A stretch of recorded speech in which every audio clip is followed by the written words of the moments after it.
आपकी कृपा है।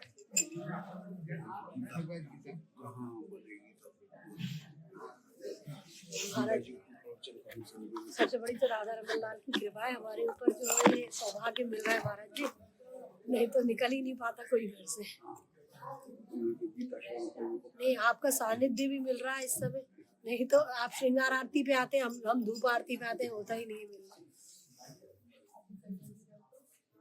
श्री गोविंद जय जय गोपाल जय जय राधा रमण हरि गोविंद जय गोविंद जय जय गोपाल जय जय राधा रमण हरि गोविंद जय।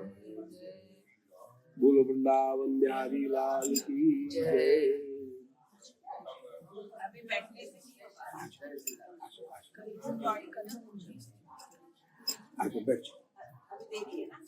ओम नमो भगवते पुराण पुरुषोत्तमाय। ओम जयत पराशर सूनु सत्यवती हृदय नंदनो व्यासो यस्यास्य कमलगल्तम वाग्मयम् अमृतम जगत सेवती विश्वसर्ग विसर्गादि नवलक्षण लक्षितम श्री कृष्णाक्षम परम धाम जगद्धाम नमामि तत् हृदयस्य प्रेरणया प्रवर्तितो हंबराक रूपोऽपि तस्य हरे पदकमलं वंदे श्री चैतन्य देवस्य अज्ञानतिमिरान्धस्य ज्ञानाञ्जनशलाकया चक्षुरुन्मीलितं येन तस्मै श्री गुरुवे नमः।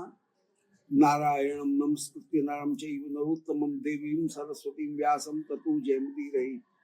अनर्पितचरीं चरात् करुणयावतीं कलौ समर्पयतमुन्नतोज्ज्वलरसां स्वभक्तिश्रियं हरिपुरटसुन्दर द्वितिकदम्ब सन्दीप्तः सदा हृदयकन्दरे स्फुरतुश्चीनन्दना जयतां स्वरतौर्पङ्गो मो मन्दमतेर्गति मत्सर्वस्वपदाम्भोजौ श्रीराधा मदन मोहनौ वाञ्छाकल्पतरुभ्यश्च कृपा सिन्धुभ्यैव च पतितानां पावनेभ्यो श्रीवैष्णवेभ्यो नमो नमः। परम मंगल संपूर्ण उपनिषदों की सार श्री भगवद गीता श्री कृष्णचंद्र रूपी गोपाल ने संपूर्ण उपनिषदों के निष्कर्ष को सरल भाषा में कहीं प्रस्तुत किया। उपनिषदों में जिस बात को सूत्र रूप में कहा गया और उपनिषदों की भाषा भी बड़ी गंभीर थी, उसे श्री कृष्णचंद्र भगवान ने बड़े सरल प्रकार से श्री भगवद गीता की 700 श्लोकों में प्रस्तुत कर दिया। महाभारत के युद्ध के समय एकादशी के दिन, मार्गशीर्ष एकादशी, मोक्षदा एकादशी, उस दिन श्री गीता का महाभारत युद्ध के प्रारंभ में श्री कृष्ण ने अर्जुन को उपदेश दिया। उस समय प्रकट काल में श्री कृष्ण की लीला 89 वर्ष की विराजमान थी। महाभारत के युद्ध के बाद में प्रकट रूप में श्री कृष्ण 36 वर्ष तक पृथ्वी मंडल के ऊपर प्रकट रूप में विराजमान रहे। 125 वर्ष तक वे विराजमान रहे। श्री महाभारत के युद्ध प्रारंभ होने पर 10 दिन तक भीष्म पितामह कौरवों की सेना के सेनापति रहे और जब तक भीष्म पितामह सेना की कमान संभाले हुए थे, धृतराष्ट्र को कोई चिंता नहीं थी। उसको ये चिंता ही नहीं थी कि मैं कभी पराजित हो सकता हूं, क्योंकि भीष्म पितामह मेरी सेना की रक्षा करने वाले हैं। संजय को श्री वेद व्यास जी ने दिव्य दृष्टि दे दी और संजय महाभारत के संपूर्ण युद्ध को उस समय सुना रहे हैं। धृतराष्ट्र ने कहा कि मैं सुनना जरूर चाह रहा हूं कि महाभारत के युद्ध में क्या हो रहा है। तो 10 दिन तक तो वो जैसे महाभारत के युद्ध को सुन नहीं रहा था। दुनिया भर की और बातें, कौन सा तीर्थ कहाँ है, भूगोल क्या है, खगोल क्या है, कौन सी गति कैसे प्राप्त होती है, कर्मों की गति क्या है, और जो प्रसंग हैं उन और प्रसंगों को 10 दिन तक सुनता रहा धृतराष्ट्र। जब 10वें दिन श्री भीष्म पितामह गिरे, श्री कृष्ण ने ही चतुराई करके भीष्म पितामह को अस्त्र विहीन किया, और उस समय भीष्म पितामह जब अंबालिका का दर्शन करके, कहीं देख करके, और उन्होंने अपने अस्त्र को रख दिए, और अर्जुन ने जब उनको नीचे गिरा दिया, तब धृतराष्ट्र को चिंता हुई कि अब समझना चाहिए युद्ध में क्या हो रहा है। तो 10वें दिन उसने पूछा, गीता भीष्म पर्व का, महाभारत के भीष्म पर्व का एक अंश है, और भीष्म पर्व बहुत बात की घटना है। उसमें भीष्म पर्व में जो महाभारत की घटनाएं वर्णन की गई वो बहुत बात की घटना है। मान 10वें दिन से वो विशेष रूप से उसके बाद की घटनाओं का वर्णन महाभारत के भीष्म पर्व में किया गया, जिसमें विष्णु सहस्त्रनाम भी हैं, जिसमें महाभारत का एक अंश शायद 25वें अध्याय से लेकर के ये महाभारत के 18 अध्याय वो ही गीता होकर के विराजमान है भीष्म पर्व की। 700 श्लोक श्री भगवत गीता में विराजमान हैं, और विश्वनाथ चक्रवर्ती जी ये स्थापित करते हैं कि भगवत गीता में 3 षटक हैं, माने 6 अध्यायों के 3 ग्रुप्स हैं। पहले 6 अध्यायों में कर्मयोग का वर्णन है, मध्य के 6 अध्यायों में भक्ति योग का वर्णन है, और पीछे के 6 अध्यायों में ज्ञान योग का वर्णन है। जैसे रत्न को ऊपर और नीचे दोनों ढक्कनों के बीच में रखा जाता है, ऐसे ही कर्म और ज्ञान इन दोनों संपुटों के बीच में भक्ति रूपी महारत्न को श्री कृष्ण ने रखा, और गीता के 6 अध्याय जो हैं बीच के, वे भक्ति योग के अध्याय हैं। इनको विशेष रूप से श्री राज विद्या राजयोग का एक अध्याय भी है। इन्हीं अध्यायों में 8वां जो अध्याय है वो राज विद्या राजयोग, इनका अध्याय होकर के विराजमान है। और विद्या नाम राजा, उसको हम राज विद्या कहेंगे, योगा नाम राजा, उसको हम राजयोग कहेंगे। तो भक्ति को राज विद्या राजयोग कह करके कहीं संबोधित किया गया, अत्यंत अत्यंत गंभीर है। और भक्ति को ही अंत में गीता की समाप्ति पर जहां श्री कृष्ण अपने उपदेश को समेकित कर रहे हैं, उपदेश का समाधान कर रहे हैं, उपदेश समाप्त करना चाहते हैं, तो निर्णय में श्री कृष्ण ने प्रतिज्ञा की कि सर्वगुह्यतमं भूयः शृणु मे परमं वचः इष्टोऽसि मे प्रियमिति ततो वक्ष्यामि ते परम। कि अर्जुन अभी तक मैं सारी बात कह रहा था, अब प्रतिज्ञा करके श्री कृष्ण कहते हैं कि सर्वगुह्यतमं, अब मैं सर्वगुह्यतम जो बात है उसको तेरे सामने कहता हूँ। सर्वगुह्यतम बात कौन सी है? जिसको मैं 6 अध्याय में, यहाँ 9वें अध्याय में, जिसको विशेष रूप से राज विद्या राजयोग के रूप में कह गया था, उसको ही निष्कर्ष रूप में अब प्रस्तुत करता हूँ। तो गीता का मूल जो सार है वह अन्याभिलाषता शून्य ज्ञान कर्म से अनावृत अनुकूल्यन कृष्णानुशीलन रूप भक्ति ही है। उसके अतिरिक्त गीता का मुख्य प्रतिपाद्य विषय कोई दूसरा नहीं।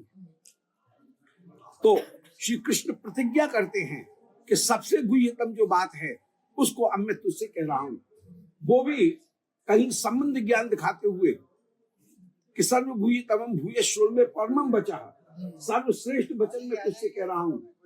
इष्टोसी, प्रतिज्ञा कर रहे हैं क्योंकि तू मेरा परम प्यारा है, प्रियमिति परम प्यारा है, ततो बक्षामि ते परम। इसलिए मैं तुझे सर्वश्रेष्ठ निष्कर्ष की बात अब तेरे हाथ में दे पाऊं। सब चीज निकाल करके सिद्धांत की बात कहता हूं। सिद्धांत किसे कहते हैं? पूर्व पक्ष को प्रस्तुत करके, तर्क और उपतर्कों को प्रस्तुत करके, युक्तियों को देकर के जो वस्तु निष्कर्ष में प्राप्त होती है उसका नाम है सिद्धांत।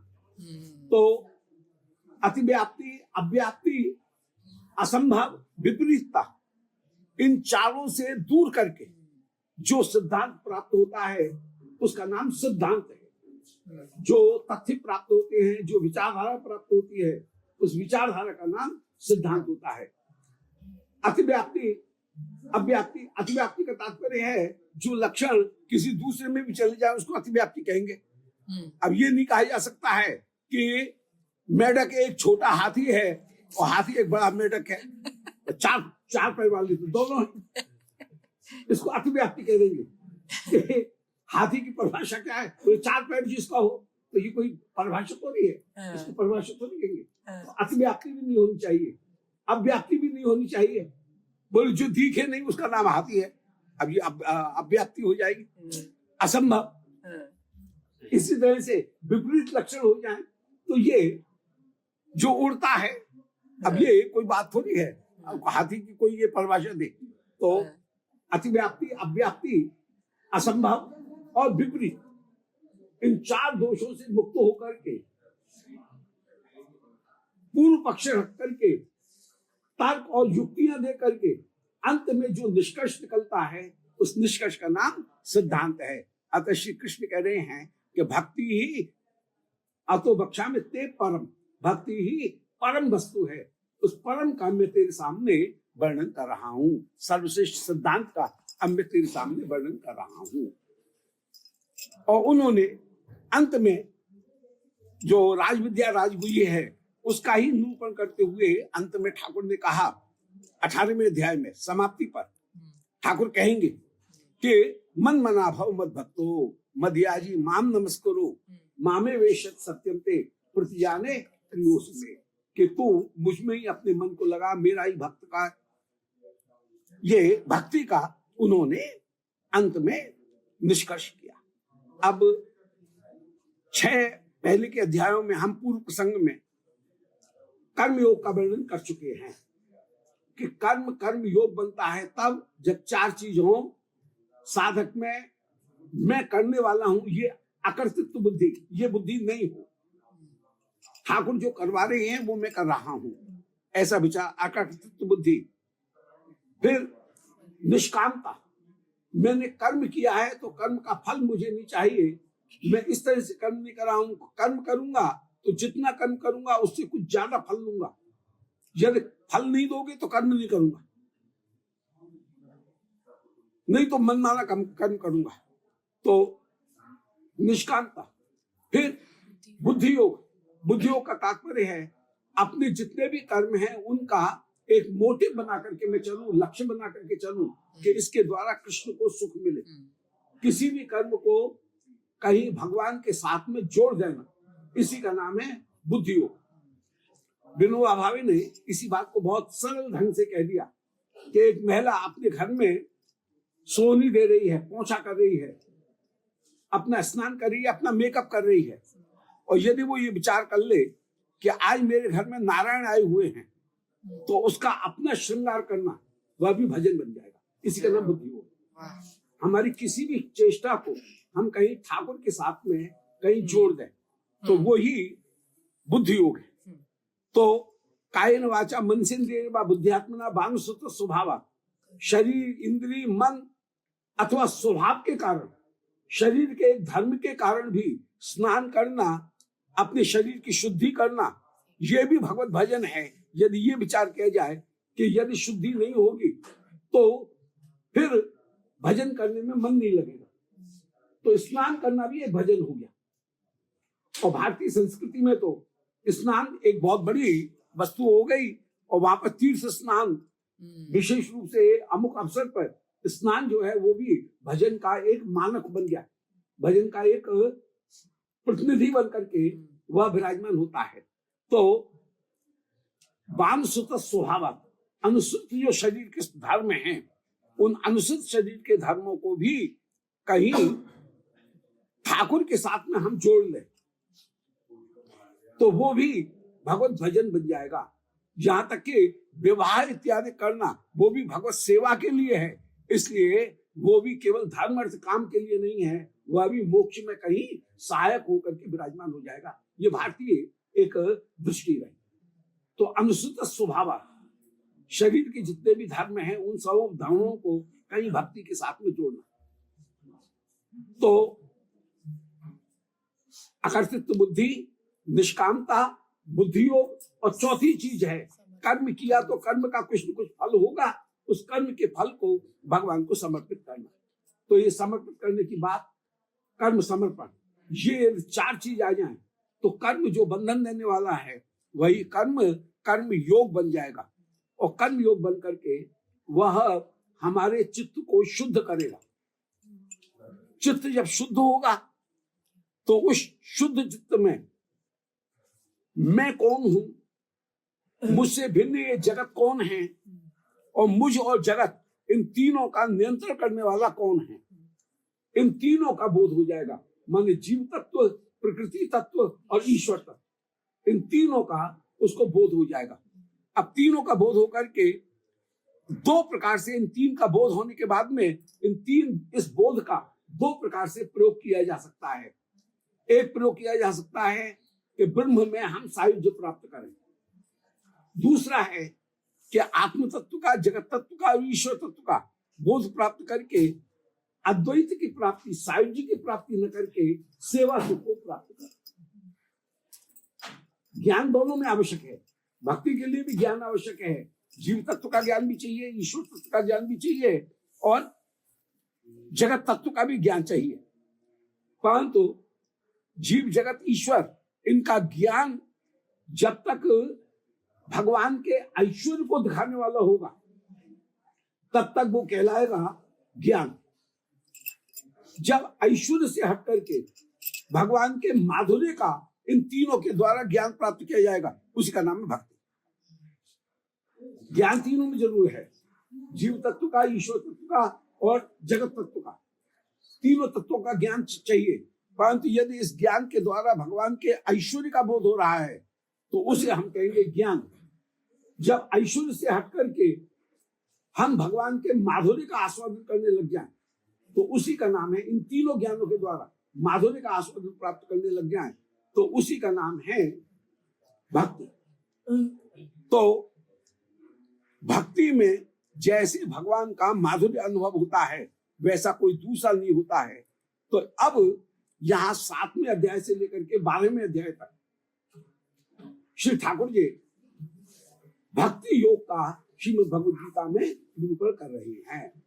पिछले जो 6 अध्याय थे वे कर्मयोग के थे, अब भक्ति योग का वर्णन कर रहे हैं। 7वें अध्याय के प्रारंभ में ठाकुर ने कहा कि मैया सक्त मना पार्थ योगम युंजन मदाश्रय असंशयम समग्रम मां यथा ज्ञास्यसि तश्रु। पहले श्लोक में प्रतिज्ञा कर रहे हैं कि मेरा समग्र दर्शन कैसे हो। तो असंशयम समग्रम माम, इसका मतलब है कर्म के द्वारा समग्र दर्शन नहीं हो रहा है। कर्म फल दाता के रूप में भगवान का विचार है, परंतु भगवान का समग्र दर्शन नहीं है। समग्र दर्शन किसे कहेंगे? जहां स्वरूप का भी दर्शन हो और उनकी महिमा का भी दर्शन हो, ऑपुलेंसेस का भी दर्शन हो और भगवान के स्वरूप का भी दर्शन हो, उसे हम समग्र दर्शन करेंगे। तो समग्र दर्शन जो है उसको प्राप्त करने के लिए अब यहां से एक बात हुई कि भगवान के समग्र स्वरूप का तुम दर्शन प्राप्त करो, समग्र दर्शन स्वरूप का दर्शन प्राप्त करो, ये एक मुख्य बात। तो चित्त शुद्धि करने के बाद में अब समग्र दर्शन भगवान का हो, ब्रह्म के द्वारा, कर्म के द्वारा, क्या सम्यक दर्शन नहीं हुआ? बोले नहीं हुआ। कर्म के द्वारा हमने जो कर्म किए उस कर्म के फल दाता के रूप में हमने केवल भगवान को देखा, और उसमें भगवान की प्रधानता नहीं थी, उसमें प्रधानता कर्म की थी। देवता की प्रधानता नहीं है मीमांसा दर्शन में, वहां कर्म की प्रधानता है। हम जैसा कर्म करेंगे वैसा देवता में सामर्थ्य आएगी, और देवता उस सामर्थ्य के अनुसार हमको फल देगा। किसी ने गायत्री का 1 लाख हवन किया तो मानो गायत्री देवी में 1 लाख हवन का के अनुसार फल देने की सामर्थ्य उत्पन्न हो गई, कर्म ने पैदा की। मीमांसा दर्शन ने कहता है कि देवता में कोई सामर्थ्य नहीं थी, हमने कर्म किया इसलिए इंद्र में वो सामर्थ्य आई कि वो हमको दे रहा है। अब जिसने केवल 10 गायत्री का जप किया है उसको 10 गायत्री का फल मिलेगा, और जिसने 1 लाख गायत्री का जप किया है उस देवी में 1 लाख के फल को प्रदान करने की सामर्थ्य आ गई। तो देवी में कोई सामर्थ्य नहीं है, सामर्थ्य जो है वो कर्म में, और उसके अनुसार वो केवल उस कर्म के अनुसार फल को देने वाला है। जैसे एकल खिड़की के ऊपर बैंक में तुम्हारा जो पैसा जमा है, यदि वो चेक आपने दिया तो उसका पेमेंट कर देगा एकल खिड़की वाला, परंतु यदि आपका पैसा जमा नहीं है और फिर आपने चेक दिया तो चेक बाउंस हो जाएगा, उसका पेमेंट नहीं मिलेगा। तो तुमने कर्म किया है तो देवता फल देगा। देवता में अपनी अंटी से कुछ देने की सामर्थ्य। जैसे बच्चा एग्जाम देता है, अच्छा लिखेगा तो अच्छे मार्क्स मिलेंगे, पढ़ेगा लिखेगा जब उसमें तो अच्छा मिलेगा, और कुछ नहीं लिख के आएगा तो कुछ भी नहीं देंगे। तो ये तो मीमांसा दर्शन ये कहता है, धर्मशास्त्र ये जो कर्मयोग है वो कर्मयोग भी ये कहता है कि देवता में अपनी कोई सामर्थ्य नहीं है, अतः कर्म के द्वारा केवल कर्म के अनुसार फल देने वाला ईश्वर है, इतना सा अनुभव हुआ, वो संपूर्ण अनुभव नहीं है। ज्ञान के द्वारा संपूर्ण अनुभव होगा, परंतु संपूर्ण अनुभव वह केवल अंतःकरण के द्वारा पहचाना जाएगा, चित्त में ब्रह्म की स्फूर्ति होगी, परंतु ज्ञानेंद्रियों के द्वारा उनके शब्द स्पर्श रूप रस गंध इसका अनुभव नहीं होगा।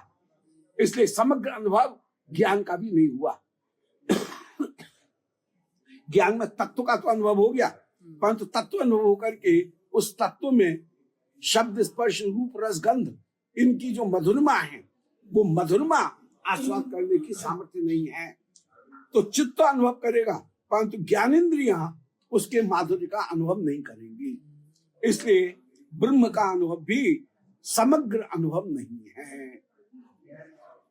फिर उस ब्रह्म की कर्मेंद्रियों के द्वारा भी सेवा नहीं की जा सकती है।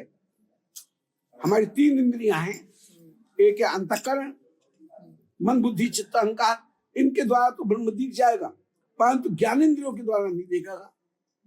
नेत्र, नासिका, रसना, त्वचा, स्पर्श, कान, ये 5 इंद्रियों के द्वारा ब्रह्म का आस्वादन प्राप्त नहीं होगा, तो अपूर्ण अनुभव हुआ। ये इंद्रिया प्यासी की प्यासी रह गई ब्रह्मानुभव करने पर भी, और ब्रह्म की सेवा भी नहीं कर सकते हैं।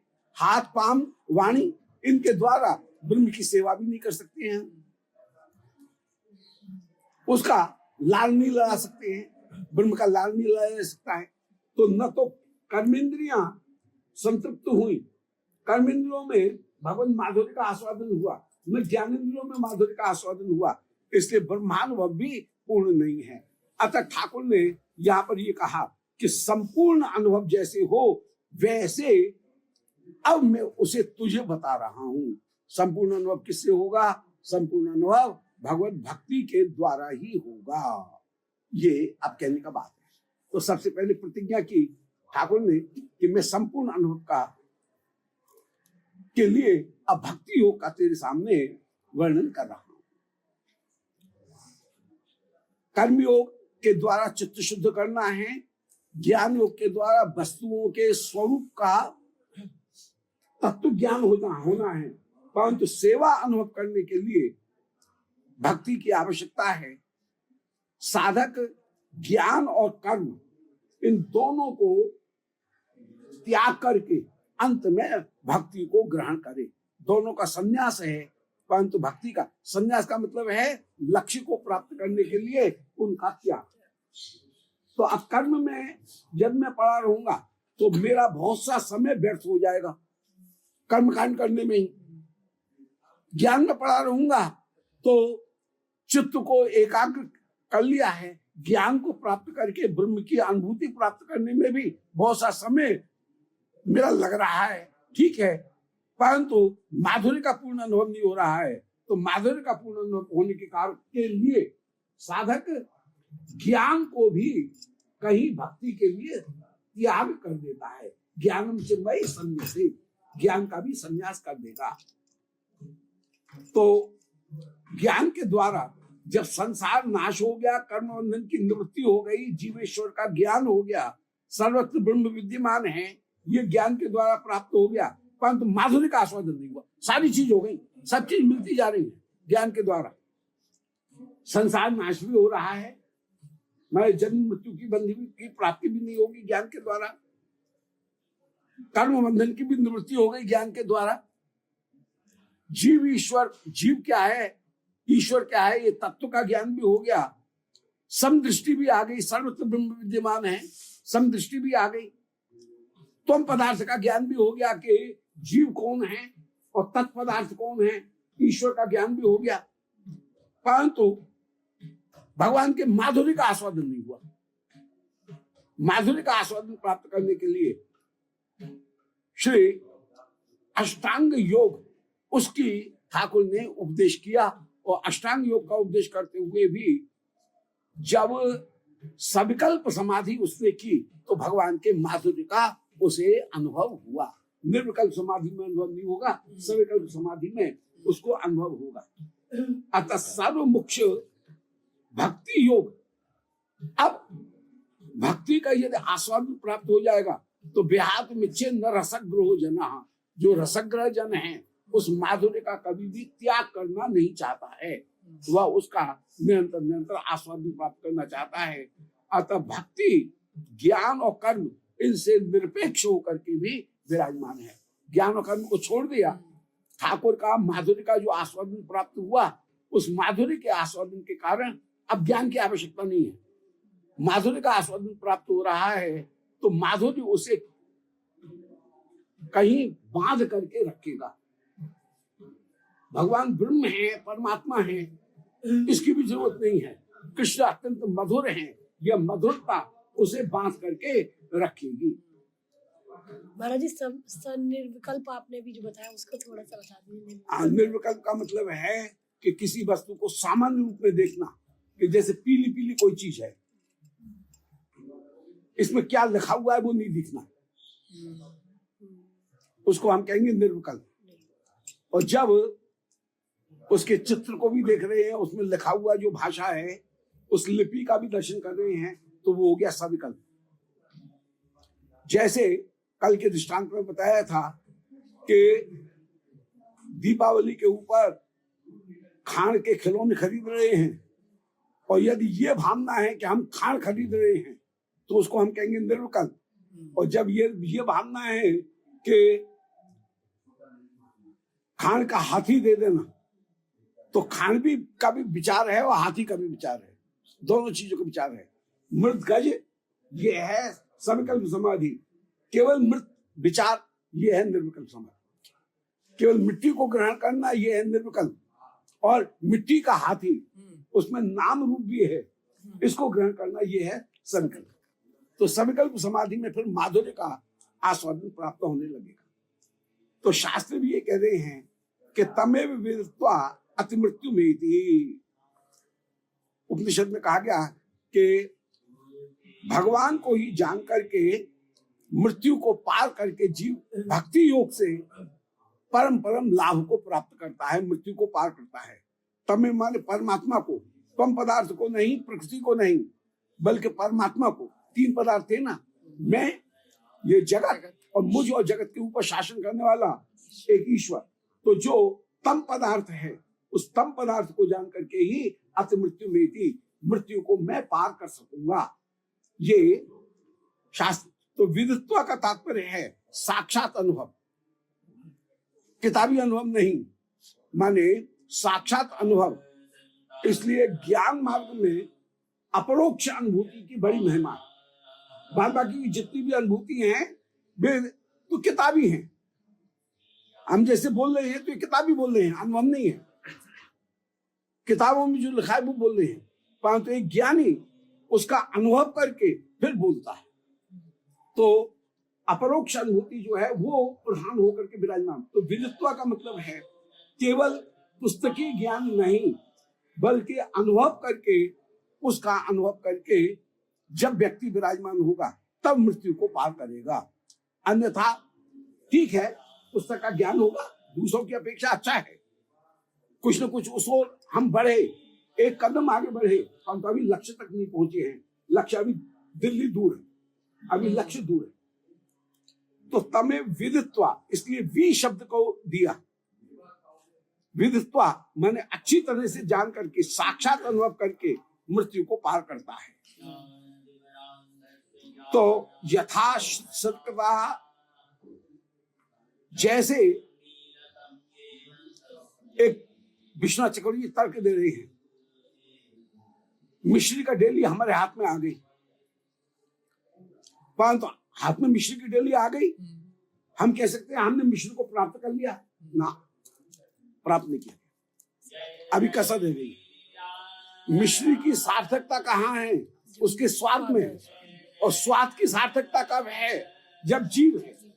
हाथ में लेने से मिश्री की सार्थकता नहीं है, मिश्री का पूर्ण प्रकाशन नहीं है। ऐसे ही ब्रह्म को जान लेने से पर तत्व का पूर्ण प्रकाशन नहीं है। ब्रह्म का जब स्वाद होगा तब पूर्ण आस्वादन की प्राप्ति होगी। स्वाद के लिए क्या आवश्यकता है? बोल, केवल हाथ में डेली लेना, मिश्री का कुंजा लेना, वो मुख्य वस्तु नहीं है। जीव चाहिए, जीव के द्वारा उसका आस्वादन प्राप्त किया जाएगा। ऐसे ही भक्ति हो गई जीव, और अंतःकरण हो गया हाथ। ब्रह्म को हाथ के रूप में तो प्राप्त कर लिया, मिश्री को हाथ में तो ले लिया, परंतु हाथ में मिश्री को लेना भी मिश्री की पूर्णता नहीं है। जब तक जीव नहीं होगी, उसका स्वाद नहीं ले जाएगा, तब तक उसकी पूर्ण प्राप्ति नहीं है।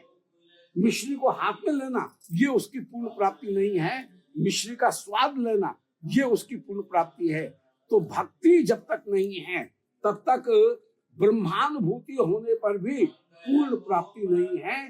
भक्ति के लिए, जीव की स्वाद के लिए जैसे जीव की जरूरत है, ऐसे ही परतत्व को ज्ञान समाधि में प्राप्त कर लेने पर भी उसका पूर्ण आस्वादन प्राप्त नहीं है। पूर्ण आस्वादन के लिए जिह्वा की आवश्यकता है। विश्वनाथ चक्रवर्ती जी गजब कर रहे हैं, यहाँ पर एक बहुत अच्छी तरह से बात को खोल दिया कि मिश्री को हाथ में लो, क्या करोगे?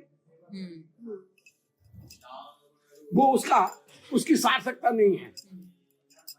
यदि राजा रणजीत सिंह कोहिनूर हीरा को अपनी टेबल के ऊपर पेपर वेट के रूप में प्रयोग करते हैं,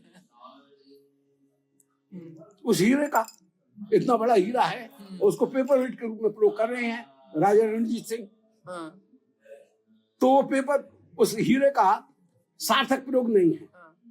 वो प्रयोग तो कोई किसी भी जगह किया जा सकता है। उसकी जगह तो एक मिट्टी का डेला या पत्थर का कोई टूक भी रख करके उस पेपर वेट का काम किया जा सकता है। वो उसकी सार्थकता नहीं है।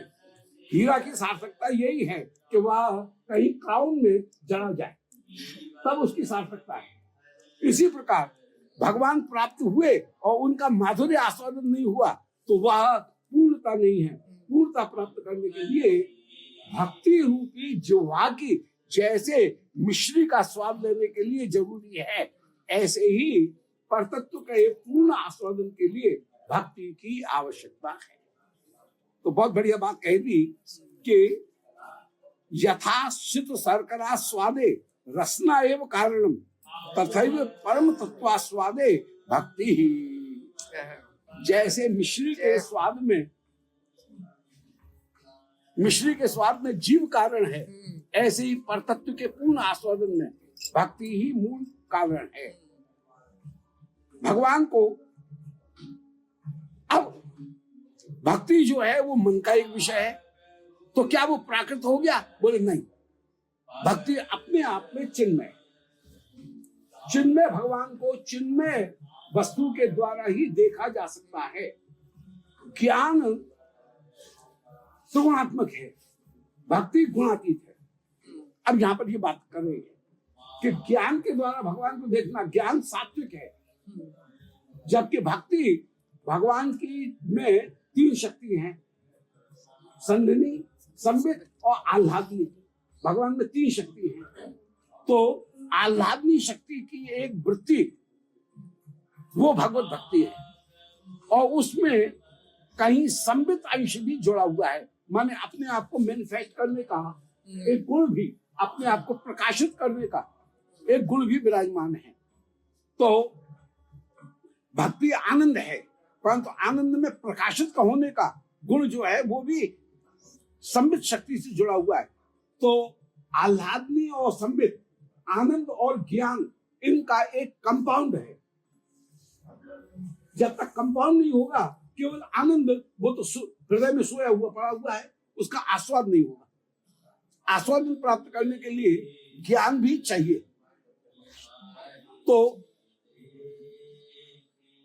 आनंद की और ज्ञान की संपूर्ण स्वरूप कौन है? संपूर्ण स्वरूप है श्री वृषभानंदिनी, श्री रासेश्वरी राधा रानी, आह्लादनी शक्ति स्वरूप हैं। वे हैं समुद्र, और उनका ही जो आनंद और संबित था, उसका बहुत छोटा सा भाग, अब वे स्वयं तो देने के लिए आएंगे नहीं उस भाग को, एक छोटी सी फुहार, उसको देने के लिए उन्होंने कृपा करके श्रीमद् गुरुदेव को मुझसे मिला दिया। मेरे ऊपर कृपा करना चाहा होगा तो गुरुदेव को मुझसे मिला दिया। तो गुरुदेव के माध्यम से वही संबित और आह्लाद का एक अंश मेरे हृदय में नाम के रूप में आ गया। उन्होंने जो दीक्षा दी, वो दीक्षा के माध्यम से ही नाम के रूप में वह मेरे कान में आ गया, मेरे हृदय में बीज बो दिया गया, और वो बीज फिर आस्वादन प्राप्त करेगा। तो बीज जो है, जो नाम भगवान दिए गए, जो भक्ति का बीज बोया गया, वो सात्विक नहीं है, वो त्रिगुणात्मक नहीं है, बल्कि वो राधा रानी का एक अंश है। वो राधा रानी का एक अंश है। राधा रानी आह्लाद रूप में और आनंद रूप में है, उनका एक अंश होकर के श्री गुरुदेव के माध्यम से दीक्षा विधि के द्वारा वो बीज मेरे हृदय में कहीं बोया गया है। अब उस बीज के द्वारा ऐसा चश्मा यदि मुझे मिल गया, तो चश्मा के द्वारा मैं उसको देख सकता हूँ, उस पर तत्व को प्राकृत दृष्टि से मैं नहीं देख सकता हूँ। तो निष्कर्ष ये हुआ कि ज्ञान सात्विक है। सात्विक होने के कारण सात्विक यह माया का एक अंश हुआ, और माया के अंश के द्वारा भगवान को नहीं देखा जा सकता है।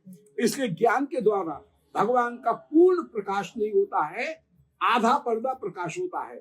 परंतु भक्ति त्रिगुणात्मक नहीं है, वह रजोगुण तमगुण से रहित सत्वगुण नहीं है। भक्ति विशुद्ध सत्व है, और उस विशुद्ध सत्व में कहीं आह्लाद भी छुपा हुआ है और संबित भी छुपा हुआ है। आनंद और ज्ञान दोनों का एक कंपाउंड है भगवत भक्ति में, और वो समुद्र तो है श्री राधा रानी, और उनका एक सीकर छींटा मुझ में आ गया। तो भक्ति हुई चिन्मय। ऐसी चिन्मय भक्ति के द्वारा चिन्मय भगवान का दर्शन किया जा सकता है। तो फिर से दोहरा दे, निष्कर्ष ये हुआ कि ज्ञान के द्वारा किसी परतत्व का, क्योंकि ज्ञान त्रिगुणात्मक है, इसलिए परतत्व का एक सामान्य धारणा मात्र की जा सकती है, उसका साक्षात पूर्ण दर्शन नहीं किया जा सकता। परंतु भक्ति क्योंकि विशुद्ध सत्वात्मक है, इसलिए भक्ति के द्वारा उस परतत्व का पूर्ण साक्षात्कार किया जा सकता है। इसलिए अब मैं भक्ति मार्ग का तेरे सामने अर्जुन उपदेश करता हूं। ये ठाकुर भक्ति मार्ग का उपदेश करते हुए कह रहे हैं। तो तमेव विदित्वा अति मृत्यु मेति, तो उसको देख करके अति मृत्यु मेति मृत्यु को प्राप्त किया जा सकता है। तो तम एव शब्द और दिया गया। एव शब्द का तात्पर्य क्या है कि भक्ति के बिना अन्य किसी साधन से भगवान का पूर्ण दर्शन नहीं हो सकता है। तो एव शब्द बड़ा महत्वपूर्ण है, उसको अंडरलाइन किया जा रहा है एव शब्द को, कि भक्ति के द्वारा जैसा पूर्ण साक्षात्कार है वैसा पूर्ण साक्षात्कार कर्म के द्वारा नहीं, भक्ति के द्वारा जैसा पूर्ण साक्षात्कार है ज्ञान के द्वारा भी नहीं है। इसलिए ज्ञान योग इनको मुक्ति के साधन के रूप में तो कहीं जाना जाएगा, परंतु ज्ञान योग को भगवान के पूर्ण माधुर्य आस्वादन के साधन के रूप में नहीं जाना जाएगा। इससे 6 अध्यायों में पहले हमने कर्मयोग का वर्णन किया, अब 6 अध्यायों में भगवान का पूर्ण आस्वादन प्राप्त करने के लिए भक्ति का निरूपण कर रहे हैं। तमेव मृत्वा अति मृत्यु मेति, तो मृत्यु को पार करना है तब तो ज्ञान और कर्म उपयोगी हो जाएंगे, परंतु जहां भक्ति को प्राप्त करना है, भगवान का पूर्ण साक्षात्कार करना है, वहां पर पूर्ण साक्षात्कार करने के लिए भक्ति को ही कहीं अपनाना पड़ेगा। अब भक्ति की आरंभिक जो भूमिका है, उस आरंभिक भूमिका में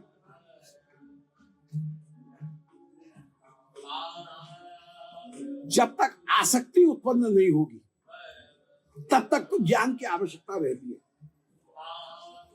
अब एक नई बात कह रही है कि ज्ञान भक्ति के लिए माने अछूता नहीं है, परंतु ज्ञान की आवश्यकता रहती है कब तक, जब तक आसक्ति नहीं आएगी।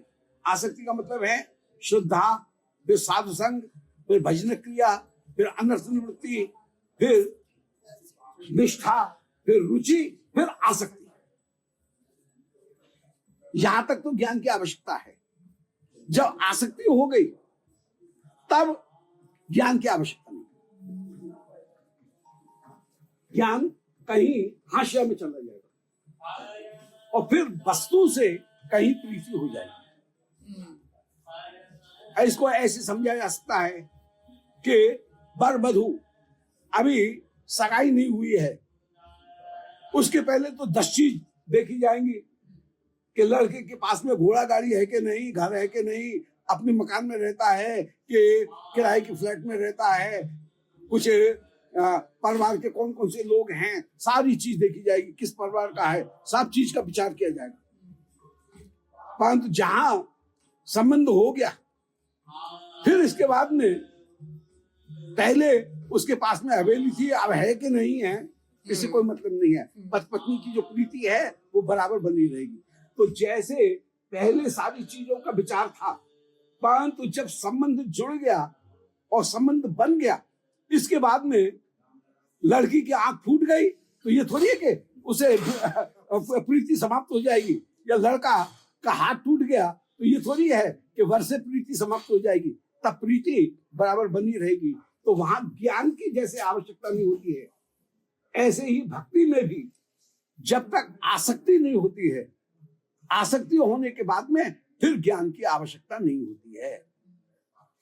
तो पहले कहीं स्वीकृति हो गई, स्वीकृति के बाद में कहीं विवाह हो गया, विवाह के बाद में जब रति हो गई तो रति के बाद में फिर आसक्ति, रति आसक्ति होने पर फिर वो जितने भी वस्तुएं हैं पुरानी वे सब छूट जाएंगी, सारा जो विचार है वो विचार उनका छूट जाएगा।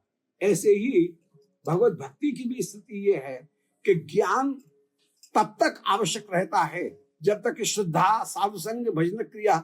अब भक्ति उत्पन्न होगी तो महत्व ज्ञान पूर्वक ही होगी। महत्व ज्ञान पूर्वस्तु सुदृढ़ सर्वतोधिका स्नेहो भक्ति इति प्रोक्ता। तो महत्व ज्ञान पूर्वक ही भक्ति होगी, परंतु फिर महत्व ज्ञान एक तरफ हाशिया में चला जाएगा, महत्व ज्ञान की आवश्यकता नहीं रहेगी। फिर केवल माधुर्य का अनुभव, जब आसक्ति हो गई तो आसक्ति में केवल माधुर्य का अनुभव होगा। अतः ठाकुर कह रहे हैं कि ज्ञानम ते हम सविज्ञानम इदम भक्ष्याम्य श्रेष्ठा यद गत्वा नेह भूयोन्यत ज्ञातव्यम अवशिष्यते। अब मैं तुझे सविज्ञान ज्ञान का निरूपण करता हूं। सविज्ञान ज्ञान का मतलब है जिसमें माधुर्य अनुभव हो रहा है, ऐसा ज्ञान। भक्ति को भी ज्ञान कहा गया, भक्ति ज्ञान दोनों। भक्ति के लिए ज्ञान, ज्ञान के लिए भक्ति शब्द का प्रयोग किया गया। परंतु जहां स्वरूप का ज्ञान है उसको हम कहेंगे सविज्ञान ज्ञान। जहां स्वरूप का अनुभव, जहां माधुर्य का अनुभव नहीं है, केवल स्वरूप का अनुभव है, माधुर्य का अनुभव नहीं है, केवल स्वरूप का अनुभव है, उसको हम कहेंगे ज्ञान। और जहां भगवान के माधुर्य का भी अनुभव है उसको हम कहेंगे विज्ञान पूर्वक ज्ञान। तो भक्ति ही पूर्ण विज्ञान होकर के विराजमान है, जिसमें भगवान के माधुर्य का पूर्ण अनुभव होता है। तो भगवान कह रहे हैं मैं तुझे ज्ञान विज्ञान सहित अब रहस्य का वर्णन करता हूं। ज्ञान का तात्पर्य है परतत्व सबका आश्रय है, ये जानना, ये है ज्ञान। ज्ञान माने परतत्व ही सबका आश्रय है। विज्ञान का मतलब है कि उस परतत्व की अनेक अनेक शक्तियां हैं, जीव भी शक्ति है, जगत भी शक्ति है, और वो इनका मालिक है। ये हो गया विज्ञान, भगवान की शक्तियों का भी विचार कर लिया। अब रहस्य क्या है? रहस्य का तात्पर्य है भगवत भक्ति, प्रेम, प्रेमा भक्ति रहस्य है। तो श्रीमद् भागवत में भी ज्ञानम परम गुह्यम में यद विज्ञान समन्वितम स रहस्यम तदंगम च ग्रहण कर्तव्य। ज्ञान तत्व क्या है कि अहमेव असमेवाग्रे पश्चात अहम योग शिष्य सोच में हम अहम अहम अहम 3 बार कहते हुए भगवान कह रहे हैं मैं सबका आश्रय हूं। ये हो गया ज्ञान। विज्ञान का मतलब है माया क्या है, जीव क्या है, स्वरूप शक्ति क्या है, इन तत्वों का ज्ञान होना, ये हो गया विज्ञान। परंतु रहस्य क्या है? रहस्य है ठाकुर के साथ में प्रेम संबंध। उस प्रेम संबंध को कैसे प्राप्त किया जाए, इसका अब भगवान यहाँ निरूपण करेंगे आगे। तो भक्ति मुख्य वस्तु है, और मुख्य वस्तु उस भक्ति का वर्णन करेंगे कि 3 प्रकार की शक्ति हैं, एक पराशक्ति, एक अपराशक्ति और एक स्वरूप शक्ति। जीव है भगवान की अपराशक्ति, श्रीमद् भगवद गीता के अनुसार। नहीं, माया है अपराशक्ति, जीव है पराशक्ति, उससे भी श्रेष्ठ। माया है जड़, जीव है चेतन, इसलिए जीव हो गया पराशक्ति। अपराशक्ति 8 प्रकार की जो माया है वो हो गई पराशक्ति। अपराशक्ति 8 प्रकार की माया जड़, और जो चेतन है उसको हम कहेंगे पराशक्ति।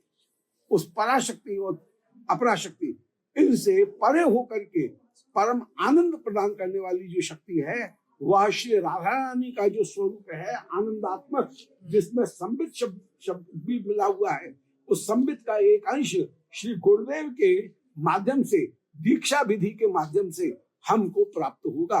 और उसको प्राप्त करके जब भक्ति है तब श्री श्याम सुंदर का दर्शन करेंगे, श्री राधारमण लाल का दर्शन करेंगे भक्ति के साथ, तो उनके माधुर्य का पूर्ण आस्वादन होगा, भगवान का पूर्ण साक्षात्कार होगा। तत्व के रूप में उनका साक्षात्कार करने पर केवल चित्त आनंदित हुआ, जबकि भक्ति के रूप में उनका आस्वादन करने पर, भक्ति की दृष्टि से उनका आस्वादन करने पर उनके माधुर्य का ज्ञानेन्द्रियां भी अनुभव करेंगी और कर्मेंद्रियां भी अनुभव करेंगी, और ज्ञान, कर्म और अंतःकरण तीनों इंद्रियों में उनके माधुर्य का जब प्रकाशन होगा तो उसको हम पूर्ण प्रकाशन कहेंगे, अन्यथा प्रकाशन आधा ही रहेगा। निताय गौर हरि। महाराज जी प्रश्न था कि पहले वाले अध्याय में जब भगवान कहते वासुदेव सर्वमिति समात्मा सुदुर्लभ, तो भक्त को ये वासुदेव सर्वमिति किस भावना से देखना चाहिए? क्योंकि वो जो है ना, वो जब तक आसक्ति उत्पन्न नहीं हुई है तब तक तो ये ज्ञान रखेगा। फिर वो ठाकुर को कैसे सुख मिले, देखिए सब में वासुदेव विद्यमान है, ये एक अलग बात है, परंतु ये चश्मा है, इस चश्मे से मैं ठाकुर को कैसे सुख दे सकूं, ये भक्ति हो। ये वासुदेव है, ब्रह्म तत्व इसमें भी है, ये हो गया ज्ञान। परंतु इसके द्वारा सेवा नहीं हो रही, सेवा होने पर फिर ये हो, सेवा होने पर ये अंतर है। आसक्ति जब तक नहीं है तब तक तो होगा, और माने ज्ञान की आवश्यकता रहेगी। आसक्ति जब नहीं रहेगी तब वासुदेव सर्वमिति इस ज्ञान की, ये ज्ञान हाशिया पे चलेगा, ये बॉर्डर पे चलेगा। कोई बात नहीं।